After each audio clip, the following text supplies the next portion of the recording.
Pensi, meron ka bang hinihintay na text? Ay, sorry po Kuya Eric. Kuya Eric, nasubukan niyo na po bang mag-text sa Textfire? Textfire? Di ba yun yung pwede kang mag-text para mag-report ng sunog? Yun nga Kuya Moonlight. Bakit mo naman naitanong, Bensi? Naalala ko lang po kasi nung may nakita po akong balita tungkol po sa sunog. Sa pamamagitan lang kasi ng isang text, pwede ka nang tumulong sa nasusunugan dahil sa pagre-report. Naalala ko pa po yung interview ni Bensi kay Mr. Jones Lim. Oo. Mukhang kaunti lang nakaalala sa inyo, ha? Mabuti, balikan natin ang naging interview ni Bensi tungkol sa Textfire at kung paano tayo magiging volunteer dito.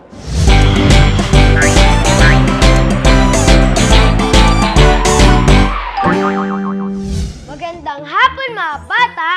Ang pagtulong sa kapwa na walang hinihintay na kapalit ay isang mabuting layunin, kagaya na lamang ng pagtulong sa mga kapwa-tao. Alam niyo ba ang Textfire? Sila ang mga fire volunteers. Good afternoon po, Tito Jones. Good afternoon. Ano po ba ang Textfire at kailan po ito nagsimula? Okay. Ang Textfire is ang samahan ng mga fire volunteer, ano? Ang Textfire, kung tutuusin, isa sa malaki na samahan ng mga volunteer. Meron kaming 148 na affiliate groups throughout the Philippines. Nagsimula ang Textfire mga 11 years ago.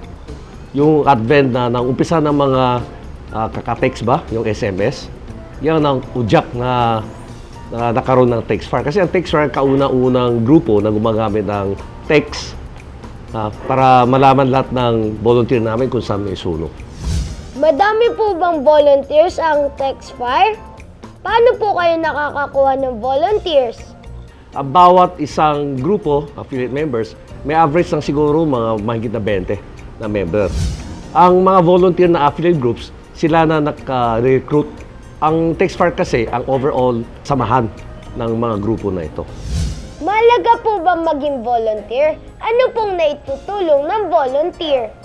Ang isang volunteer kasi, masaya sila dahil sa mga trabaho nila, nakakatulong sila sa kapwang mamayan natin.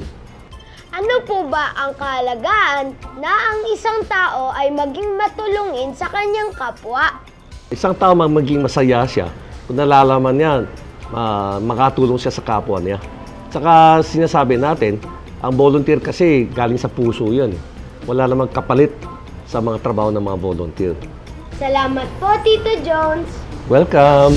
Gaya ng mga fire volunteers, dapat tayo ring mga bata ay may kusa sa pagtulong sa ating kapwa.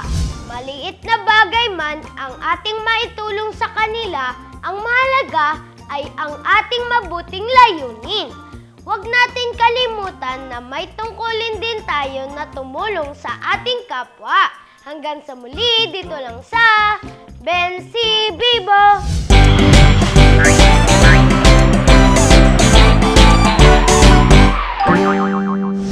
Naalala ko na po nung pinag-aralan natin yan, ang dali lang po palang maging volunteer. Sa pamamagitan lang po ng texting ay maaari na po tayong makatulong. Lalo na't kung alam natin kung anong ating gagawin, kung papaano mag-text, at kung kanino natin i-report ang tungkol sa isang insidente ng sunog. Kung kaya naman natin itong gawin, gawin natin ito kaagad. Basahin natin ang katwirang nakasulat sa Aklat ng Ecclesiastes sa 9 at 10. Anumang masumpungang gawain ng iyong kamay, gawin mo ng iyong kapangyarihan, sapagkat walang gawa, ni kathaman, ni kaalaman man, ni karunungan man sa libingan na iyong pinaparunan. Kaya kung tayo po ang makakasaksi nito, samantalahin po natin ang pagte-text ng isang insidente ng sunog para makatulong. At yan ang ating verse of the day.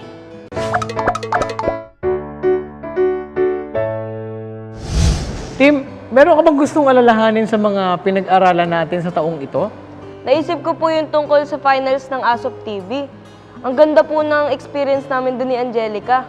Kuya Eric, baka pwede rin po natin talakayin yung tungkol sa Clash of the Three ng UNTV Cup Off-Season Games. Yan naman ang ating babalikan maya-maya lang. At yan ay sa pagbabalik ng ANC Show!